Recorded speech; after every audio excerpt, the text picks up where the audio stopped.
जमलेल्या माझ्या तमाम हिंदू बांधवांनो, भगिनींनो आणि मातांनो,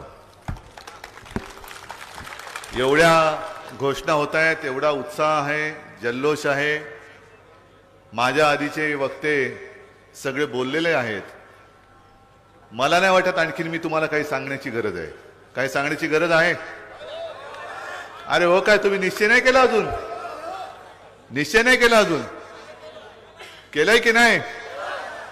नाही, मी बोलेन तुमच्याशी, कारण मी कुटुंब संवाद करायला चाललेलो आहे, जनसंवाद नाही. हे माझ्याकडे मन की बात, ह्याची बात त्याची बात नाही, माझ्याकडे कुटुंब की बात आहे, कुटुंबाची गोष्ट आहे माझ्याकडे. कारण कोरोना काळामध्ये मी जी एक संकल्पना राबवली होती, माझे कुटुंब माझी जबाबदारी, ज्याचं कुटुंब असतं त्यांनी त्याच्या कुटुंबाची जबाबदारी घ्यायची, तसं हे माझं महाराष्ट्राचं कुटुंब आहे, त्याची जबाबदारी मी तेव्हाही घेतली होती. आणि आता हे जे संकट आलंय हुकुमशाहीचं, त्याही वेळेला मी घेतलेली आहे. मी मैदानात उतरलेलो आहे. आज भले आपण रस्त्यावरती एकमेकाशी बोलतोय, पण निवडणुकीच्या मैदानात मी तुमच्यासाठी उतरलोय, माझ्यासाठी नाही. आणि मुद्दामून मी उदय खास तुम्हाला धन्यवाद द्यायला आलेलो आहे. एक कट्टर निष्ठावंत कसा असायला पाहिजे, निष्ठा कशाला म्हणतात, ते त्यांनी उदयनी दाखवून दिलेलं आहे. आणि खरंच उदयजी, तुम्ही आपल्या छत्रपती शिवाजी महाराज आणि सेवालाल महाराजांना अभिमान वाटेल अशी निष्ठा दाखवलेली आहात. मान कापली तरी चालेल, पण इमान विकणार नाही. असं इमानी मावळा असल्यानंतर मला बेईमानांची पर्वा नाही. बेईमान किती आले आणि किती गेले बस, कारण इतिहासामध्ये बेईमानांना स्थान नसतं. त्यांची आयुष्यभर गद्दार आणि बेईमान म्हणूनच नोंद केली जाते. मी जो काय सकाळपासून फिरतोय, साहजिकच आहे, ऊन भयंकर तापायला लागले. पण ऊन जेवढं तापतंय त्याच्याहून जास्त जनता तापलेली आहे. आणि जनता वाट बघते की कधी एकदा निवडणूक येते. आणि इथे तर आपला निष्ठावंत आहेच, पण दुर्दैवाने संभाजीनगरमध्ये इतर ठिकाणी जी काय गद्दारी झालेली आहे, ती गद्दारी, अरे जिल्ह्याचं नाव छत्रपती संभाजी महाराज असल्यानंतर छत्रपती संभाजी महाराज नाव घेणाऱ्या जिल्ह्यामध्ये गद्दाराला स्थान मिळेल का? छत्रपती संभाजी नगर या जिल्ह्यात आणि शहरात गद्दारांची वळवळ आपण खपून घेणार का? आणि गेल्या वेळेला तुम्हाला कल्पना आहे की आपले खासदार खैरे साहेबांचा एक थोडक्यात पराभव झाला. कोणी गद्दारी केली होती, कोणी मतं फोडली, कोणी कोणी फोडली होती, हे तुम्हाला माहिती आहे. तुम्हाला सगळ्यांना कल्पना आहे. पण या वेळेला मात्र चूक होऊन द्यायची नाहीये. कारण कोणी जरी मतं खायला उभा राहिला तरी त्याच्या तोंडात काय भरवायचं ते आत्ता ठरवून ठेवा, पण मतं द्यायला द्यायची नाही, मतं खायला द्यायची नाही, अजिबात द्यायची नाही. आणि या कन्नडमध्ये मी असं काही नाही की पहिल्यांदा आलोय. यापूर्वी सुद्धा 2 आमदार आपल्या इकडनं निवडून आले होते ना, तुम्हीच निवडून दिले होते. पण त्यांच्यात आणि उदयमध्ये फरक आहे. ते दोघंही आपला पक्ष सोडून गेले. पण खास पुन्हा एकदा मी उदयजींचं अभिनंदन करतो, कारण त्यांना सुद्धा प्रलोभनं दाखवली गेली होती. त्यांचेही सुद्धा कोर्ट कल्याण झालं असतं. पण उदयजी, ज्यांना खोके मिळाले ना, त्यांना ही संपत्ती नाही मिळणार. ही संपत्ती खोक्यात नाहीये. ठीक आहे, निवडणुका येतात आणि निवडणुका जातात. आज सुद्धा अशोकराव वाटलं नव्हतं एवढं लवकर जातील. अरे मी राजकारणाचं बोलतोय. मला आता काय म्हणायचं तुम्ही मला सांगा. मी आता ते तिकडे गेले म्हटल्यानंतर गेलेल्या गेले असंच म्हणावं लागेल ना. काल परवापर्यंत नीट बोलत होते आणि आज अचानक असे काहीतरी असं वाटलं नव्हतं. पण शेवटी मिळणार काय? कपाळावरती शिक्का काय लागणार? गद्दार. मग काय आयुष्याची कमाई काय? एवढं सगळं मिळवलं, एवढं सगळं कमावलं, पण एका गद्दारीत सगळं गमावलं. अशोकराव, तुम्ही आज तिकडे गेलात म्हणून मी लगेच काय तुमच्यावरती आरोप नाही करणार, पण तुम्ही जी एक घोडचूक केलेली आहे ती तुम्हाला आणि तुमच्या नंतरच्या पिढ्याने जी भोगावी लागणार आहे की अरे यांनी गद्दारी केली. आज संपूर्ण महाराष्ट्र दिल्ली शाहची जी हुकुमशाही चालू आहे त्याच्या विरुद्ध एका तडफेने उभा राहिलेला आहे. मी जिथे जिथे जातोय तिथे तिथे प्रचंड गर्दी जमते. हिंदू तर सोबत आहेतच, मुस्लिम पण मोठ्या प्रमाणावरती येत आहेत, ख्रिश्चन येत आहेत, मुंबईमध्ये मराठी तर आहेतच, उत्तर भारतीय सुद्धा येत आहेत. काय येत आहेत? आता तुम्ही माझ्या समोर इकडे बसलेला आहात, माझं तुम्ही ऐकताय काय म्हणून ऐकताय? मी कोण आहे? माझा पक्ष त्यांनी चोरलेला आहे, माझं चिन्ह त्यांनी गद्दारांना दिलेलं आहे, माझ्या हातात तर काहीच नाही, माझे हात रिकामे आहेत, आणि तरी देखील तुम्ही मोठ्या संख्येने जमताय. अरे हीच तर माझी संपत्ती आहे. आणि संजय राऊत, आपण जे बोललात की दिल्लीमधले लोक उद्धव ठाकरेला घाबरतात, कारण त्यांना माहिती आहे उद्धव ठाकरे एकटा नाहीये, उद्धव ठाकरेंबरोबर महाराष्ट्रातला मर्द आहे. अरे भेकड तुमच्याकडे आले असतील, आणखीन येतील, घेऊन टाका. तुमच्याकडे भेकडांची सेना असेल, गद्दारांची फौज असेल, पण ती गद्दारांची फौज, भाड्याची फौज ही माझ्या मर्द मावळ्यांच्या फौजीबरोबर लढा देऊ शकत नाही, टक्करच देऊ शकत नाही. आणि प्रत्येक सभेमध्ये सांगतो, भारतीय जनता पक्षामध्ये जरा जरी मर्दपणा शिल्लक राहिला असेल, शक्यता नाहीच आहे, अजिबात नाहीये, पण जरा जरी भाजपामध्ये मर्दपणा शिल्लक राहिला असेल तर तुमच्या सरकारी यंत्रणा ज्या घरगड्याप्रमाणे वापरताय तुम्ही, त्या बाजूला ठेवा आणि खुल्या मैदानात लढायला समोरासमोर या. बघूया कोण जिंकतो आणि कोणाच्या पाठीला माती लागते. पण आज पूर्ण देशामध्ये, म्हणजे आज नितीश कुमारने तो विश्वासदर्शक ठराव जिंकला म्हणतात, पण कालपासून बिहारमध्ये जे नाटक चाललं होतं, जवळपास 200, 300, 400 पोलीस त्यांनी तेजस्वी यादवच्या घरात घुसवले. सगळीकडे पोलीस घुसवले. कुठे आमदार, कुठे आमदार, कुठे आमदार? याला लोकशाही म्हणता तुम्ही? पोलिसांच्या बळावरती तुम्ही आमदारांना उचलून आणत असाल तर ही जुलम जबरदस्ती आहे. तुम्ही ईडी, इन्कम टॅक्स आणि सीबीआय, त्यांना पण मी सांगतो दिवस थोडे राहिले त्यांचे, नंतर आमचं राज्य येणार आहे. आत्ता गडबड कराल तर उद्या तुम्हाला बघून घेईन. पण आमच्या आमदारांच्या मागे ईडी लावायची, सीबीआय लावायचं, इन्कम टॅक्स लावायचं. बरं, लावला तर लावला, पण लावल्यानंतर जर का ते भाजपात गेले तर आपल्याचकडचे एक आमदार ज्यांच्या घरामध्ये ईडी घुसली होती, त्यांनी स्टेटमेंट दिले की त्यावेळेला जे पोलीस आले होते, मला वाटतं सीमा सुरक्षा दलाचे पोलीस घेऊन घुसले होते ईडीवाले त्यांच्या घरी. धाड घालायला जे पोलीस आले होते ते म्हणे आता माझ्या घराबाहेर माझ्या संरक्षणासाठी पहारा करताय, आतमध्ये मी मस्त झोपतो. आता ते पलीकडचे पुण्याचे हर्षवर्धन पाटील सुद्धा बोलले होते की भाजपात आलो आता ईडी बीडी काय नाही बघा, शांत झोप लागते. म्हणजे तुम्ही एकतर आरोप करताय, ते कुटुंबाची बदनामी करताय. हे कुठलं हिंदुत्व आहे? हे हिंदुत्व कुठलं? अरे हिंदुत्व हिंदुत्व तुम्ही म्हणता, तसंच छत्रपती शिवाजी महाराजांनी समोरासमोर लढा दिला होता. आणि एक सुद्धा उदाहरण मला शिवाजी महाराजांचं असं दाखवा की शिवाजी महाराजांनी त्यांच्या मित्राला दगा दिला होता. एक सुद्धा नाही. कारण मित्राला दगा देणारं आमचं हिंदुत्व असूच शकत नाही, आणि जो मित्राला दगा देतो तो हिंदूच असू शकत नाही, अजिबात नाही.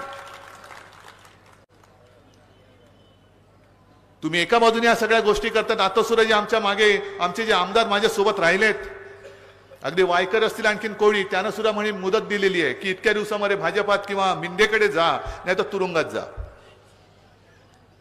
आणि संजय राऊतला लोक आज का मानतात? कारण तो तुरुंगात जाऊन आला. उदयनला सुद्धा का मानतात? कारण त्यांनी मला आता तेच सांगितलं की त्यांनी सगळ्यांना सांगितलं की घरी मला आई वडिलांना आणि शिवसैनिकांना तोंड दाखवायला जागा राहिली पाहिजे. जर मी भाजपात गेलो, मिंदेकडे गेलो, तर मी तोंड काय दाखवू लोकांना? हे सगळे जे काही गद्दार फिरतायत, हे कोणत्या तोंडाने फिरतायत? बरं, काय संस्कृती काय? आता म्हणे हे म्हणजे मोदी सरकार, मी मोदी सरकार मानत नाही, मी भारत सरकार मानतो. मोदी सरकार तुमच्या पक्षापुरतं असेल, पण माझा हिंदुस्थान तुमच्या आधी कित्येक वर्षापूर्वी जन्माला आलेला आहे. हे आमचं हिंदुत्व भाजपाने जन्माला नाही घातलेलं, त्याच्या आधीपासून जन्माला घातलेलं आहे. आणि मराठवाडा ही तर संतांची भूमी आहे. मराठवाड्यामध्ये कोणी आम्हाला हिंदुत्व शिकवण्याच्या प्रयत्नात पडू नये. अगदी प्राणी मात्रांवरती सुद्धा दया करा. अंबरस तुम्ही सांगितलं की उदय आपले कोणाच्या घरी चांगलं वाईट झालं तरी जातो, एवढंच नाही तर त्यांच्या घरची गुरं बिरं सुद्धा कुठे बरं वाईट झालं तरी जातात. याला म्हणतात माणुसकी, आणि हे खरं हिंदुत्व आहे. मग हे हिंदुत्व कुठे? आणि 2 दिवसापूर्वी आमच्या अभिषेक घोसाळकरची हत्या झाल्यानंतर देवेंद्र फडणवीस बेगुमानपणाने म्हणतायत की अरे उद्या गाडीखाली कुत्रा आला तरी तुम्ही आमचा राजीनामा मागाल. अहो देवेंद्रजी, तुमची काय लायकी, तुमच्याबद्दल काय बोलायचं मला शब्दच आता सुचत नाहीत. नाही, टरबुजाचा मी आपण करू इच्छित नाहीये, अजिबात नाही, आणि कुत्र्याचं पण नाही, कोणाचंच नाही. पण एकीकडे हा आमचा आमदार माझ्या शेतकऱ्याच्या किंवा माझ्या मतदारसंघातल्या कोणाही घरातल्या समजा गुराचा जरी काही मृत्यू झाला, बरं वाईट झालं तरी जाणारा हा माझा आमदार कुठे, आणि गाडीखाली कुत्रा आलं तरी म्हणणारा आमचा हा नालायक नादान गृहमंत्री कुठे? हे आमचं हिंदुत्व आहे. तुमचं हिंदुत्व काय? आणि मुस्लिम समाज सुद्धा जो माझ्यासोबत आलेला आहे त्यांना काय माहिती नाही मी हिंदुत्ववादी आहे? काय माझ्या हातामध्ये भगवा झेंडा, मी हिंदू हृदय सम्राट शिवसेना प्रमुखांचा पुत्र आहे, काय मुसलमानांना माहिती नाहीये? तरी सुद्धा ते माझ्यासोबत येत आहेत.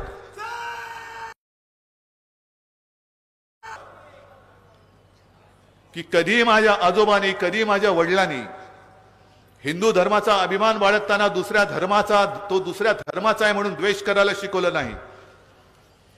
हा एक जरूर, की जो कोणी देशद्रोही असेल तो जातीपाती धर्माने कोणी जरी असला तरी त्याला फासावर लटकवा, हे आमचं हिंदुत्व आहे. तरी त्याला फासावर लटका, कोणी असेल. म्हणजे जसं तो एक मध्ये कुरुलकर सापडलाय, अजूनही केस चालू आहे, त्याच्याबद्दल भारतीय जनता पक्षाने कोणतीही प्रतिक्रिया दिलेली नाही. तो सुद्धा यांचा कार्यकर्ता होता असं म्हणतात, माझ्याकडे अधिकृत माहिती नाही. पण कुरुलकरनी जर का आपल्या भारताची, आपल्या देशाची गुपित पाकिस्तानला दिली असलेले सिद्ध झालं, तर तो जातीने धर्माने हिंदू असला तरी त्याला भर चौकात फाशी द्या, हे आमचं हिंदुत्व आहे. कारण जो माझ्या देशाची गद्दारी करतो, जो कोणी देशद्रोही आहे तो आमचा नाही. आणि जातीपाती धर्माने कोणी असला आणि जो हा माझा देश, त्या देशासाठी मरायला तयार आहे, देश रक्षणासाठी तयार आहे, तो कोणी असला तर तो आमचा आहे, हे आमचं हिंदुत्व आहे.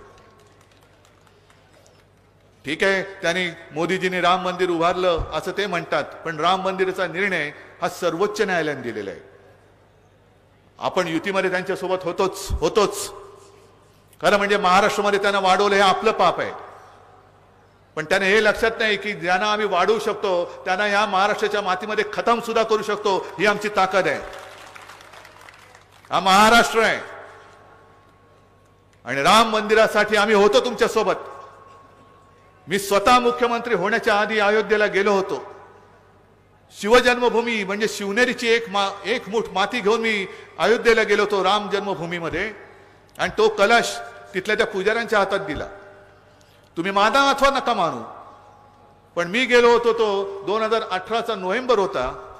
आणि 2019च्या नोव्हेंबरमध्ये असं काय झालं कोणास ठाऊक की थंड बस्त्यामध्ये पडलेला तो विषय अचानक सर्वोच्च न्यायालयाने घेतला आणि 1 वर्षाच्या आत तिकडे राम मंदिर करण्याचा निर्णय त्यांनी दिला. आम्ही सांगत होतो मोदीजींना तुम्ही विशेष कायदा करा, अटलजींना सांगत होतो, नाही केला. आता तुम्ही श्रेय घेत आहात.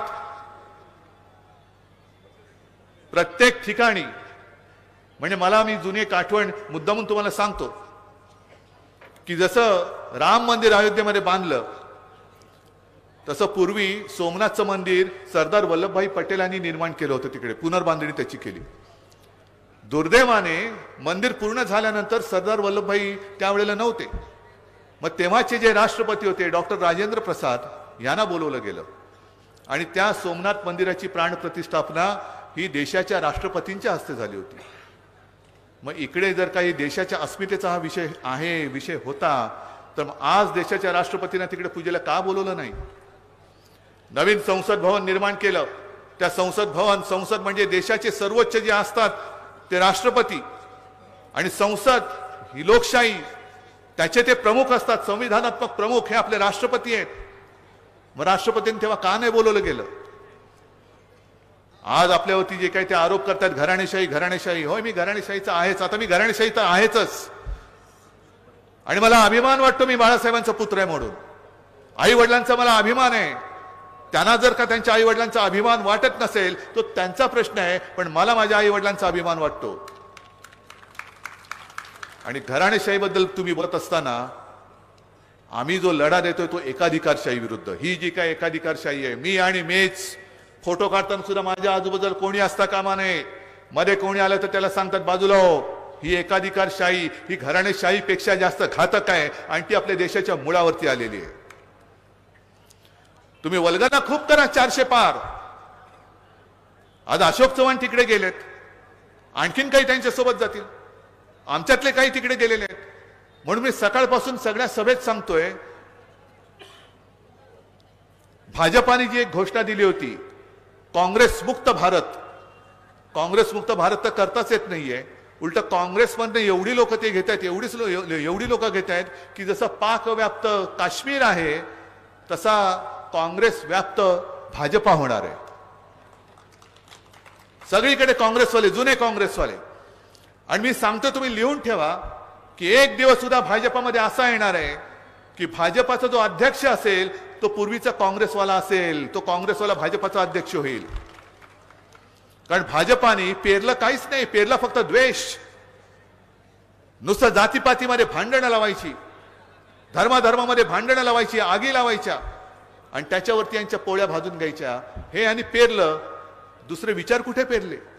आदर्श दिलेच नाहीत, आदर्श देऊ शकत नाहीत. म्हणून अशोक चव्हाणांनी त्यांनी लिहिले की अहो तुम्ही आदर्शवाले आहात, तुम्ही तरी आमच्यामध्ये या, म्हणजे काहीतरी आम्ही आदर्श दिला असं तरी लोकांना सांगू. पण दुसऱ्याचं फोडून घ्यायचं, घरं फोडायची, पक्ष फोडायचे, पक्ष चोरायचे, मित्रांना दगा द्यायचा. जी शिवसेना 25-30 वर्ष तुमच्या सोबत राहिली होती, तुम्हाला संघमुक्त भारत बोलणारा नितीश कुमार चालतो, पण हिंदुत्ववादी शिवसेना चालत नाही. शिवसेनेला तुम्ही संपवायला निघालात. अरे चला, संपवायची हिंमत असेल तर संपून दाखवा, संपून दाखवा. पण ही आता जी काय साठमारी चाललेली आहे खुर्चीसाठी, सत्तेसाठी, फोडाफोडी, तुमच्याकडे लक्ष कोण देणार आहे? मी लढतोय ते तुमच्यासाठी लढतोय, शेतकऱ्यासाठी लढतोय, माता भगिनींसाठी लढतोय, गोरगरिबांसाठी लढतोय, तरुणांसाठी लढतोय, महाराष्ट्रासाठी लढतोय. जे आंबादास तुम्ही बोलत होतात, चंद्रकांतजी तुम्ही सांगत होतात, गेल्या वर्षभरामध्ये मराठवाड्यात किती शेतकऱ्यांनी आत्महत्या केल्या आकडा काढा. चला, माझं आव्हान आहे, मराठवाड्यामध्ये हे दळभद्री सरकार आल्यानंतर आत्महत्या किती शेतकऱ्यांनी केल्या आणि मोदी सरकार म्हणून जो काय डांगोरा पिटतायत त्या मोदी सरकारने मराठवाड्यामध्ये नोकऱ्या किती दिल्या, मला सांगा. आकडे कोणाचा कोणता मोठा होईल? शेतकऱ्यांच्या आत्महत्या वाढत आहेत, संभाजीनगर जिल्ह्यामध्ये होत आहेत, सगळीकडे होत आहेत. एकतर कुठेतरी बातमी आली, एक तर उपोषणाला बसला होता शेतकरी, त्याने त्या मंडपामध्येच गळफास लावून घेतला. दुसरीकडे अमरावतीमध्ये संत्रा उत्पादक शेतकऱ्यांनी आत्महत्या केली. मग त्या गावकऱ्यांनी सगळ्यांनी मिळून त्याची अंत्ययात्रा त्या प्रांत कार्यालयात नेली आणि दशक्रिया विधी करायचं ठरवलं. दशक्रिया विधी करायचं ठरवलं आणि त्याचं आमंत्रण थेट पंतप्रधानांना दिलं की माननीय पंतप्रधानजी, अमुक अमुक दिवशी या आमच्या बांधवांनी, ह्या संत्री उत्पादक शेतकरी होता, त्याने आत्महत्या केली, त्याचा दशक्रिया विधी आहे, कृपया आपण या. संकटकरी महाराष्ट्रावरती आल्यानंतर पंतप्रधान तुम्हाला दिसलेत? अतिवृष्टी झाली, अवकाळी आल्या, दुष्काळ झाला. आज सुद्धा मराठवाड्यामध्ये टँकरनी पाणी पुरवठा सुरू आहे. जवळपास किती 200, 250, 300 टँकर आज मराठवाड्यात फिरत असतील.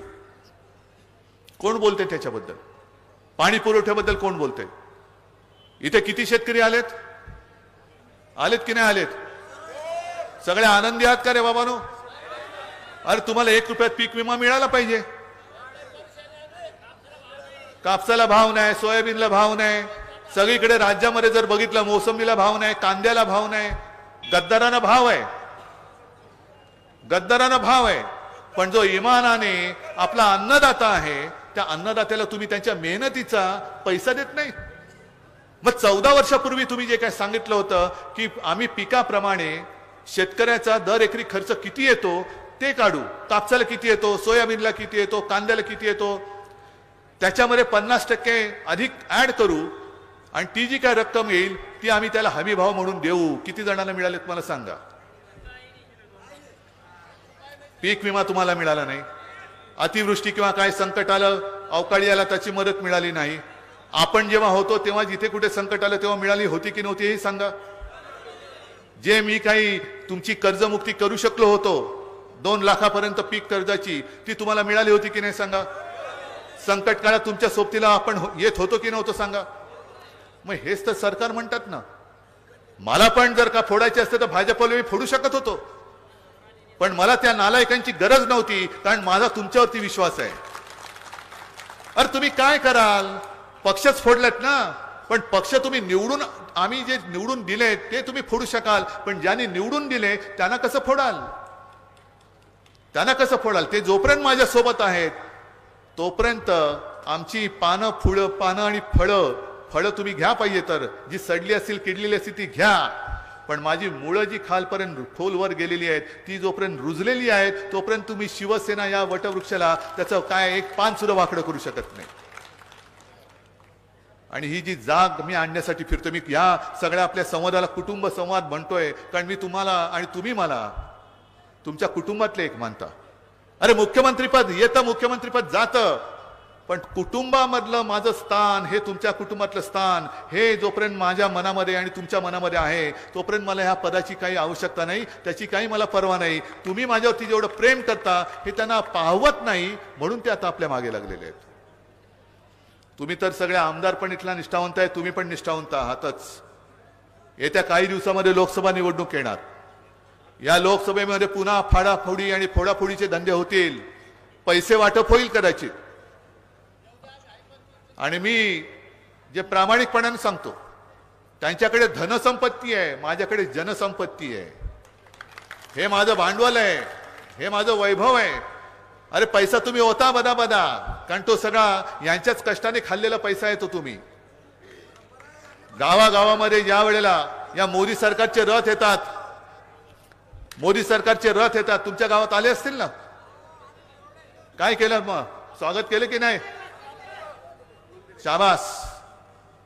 कारण अनेक ठिकाणी मी, माझ्याकडे व्हिडिओ येत आहेत, युट्यूबवरती व्हिडिओ आहेत, तुमच्यासारखे मर्द सगळे असल गावकरी त्यांना अडवतायत आणि विचारतायत, अरे पहिलं मला सांगा, हे भारत सरकार का मोदी सरकार, कोणतं सरकार आहे, माझ्या देशाचं नाव काय, भारत आहे का मोदी सरकार आहे, आणि योजना ज्या आहेत त्या भारत सरकारच्या आहेत का मोदी सरकारच्या आहेत, योजना ज्या आहेत त्या ह्या सगळ्या करदात्यांच्या आणि कष्टकऱ्यांच्या पैशाच्या आहेत का मोदी साहेबांच्या खिशातल्या पैशाच्या आहेत.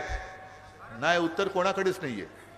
हे तुमच्या मेहनतीवरती, तुमच्या पैशावरती स्वतःचा डांगोरा पिटणारे हे जे काही एकाधिकारशाही आणि हुकुमशाह आहेत, त्यांना छत्रपतींच्या काळाची आठवण करून देण्याची आज गरज आहे. त्याही वेळेला ते जे काही संकट आलं होतं, संपूर्ण देश जणू काय आता संपल्यात जमा होता, आणि तेव्हा छत्रपती शिवाजी महाराज एकमेव असा मर्द उभा राहिला, आग्र्याला जाऊन सुद्धा झुकला नाही, उलटा आग्र्याहून परत आल्यानंतर त्यांनी हिंदवी स्वराज्याची स्थापना केली. त्या इतिहासाची पुनरावृत्ती ही करण्याची आज आवश्यकता आहे. आणि मला खात्री आहे तुमच्यामधला जल्लोष आणि तुमची उपस्थिती बघितल्यानंतर, उदयजी मला इकडे प्रचाराला येण्याची गरज नाही, मी इकडे प्रचाराला येणार नाही, प्रचाराचं काम तुम्ही करायचं, पण मी लोकसभेच्या माझ्या खासदाराच्या विजयाच्या आणि पुन्हा एकदा माझ्या इथल्या आमदाराच्या विजयाच्या सभेला मात्र नक्की येणार. मग तुम्ही जरा मला हात उभा वरती करून देताय वचन की काही झालं तरी हा हात नुसता असा हात नाही, मला मोठ पाहिजे, मोठ, एकजुटीचे मोठ. या मुठीने आता आपल्याला दिल्लीची मस्ती उतरवायची आहे, नव्हे ते दिल्लीचं तख्त, महाराष्ट्राची मूठ त्याच्यावरती आपटल्यानंतर कशा ठिकड्या उडणार आहेत त्या आपल्याला दाखवायचं, आणि ते तुम्ही दाखवल्याशिवाय राहणार नाही ही खात्री बाळगतो. सर्वांना धन्यवाद देतो. जय हिंद, जय महाराष्ट्र. सर्वांनी राष्ट्रगीतासाठी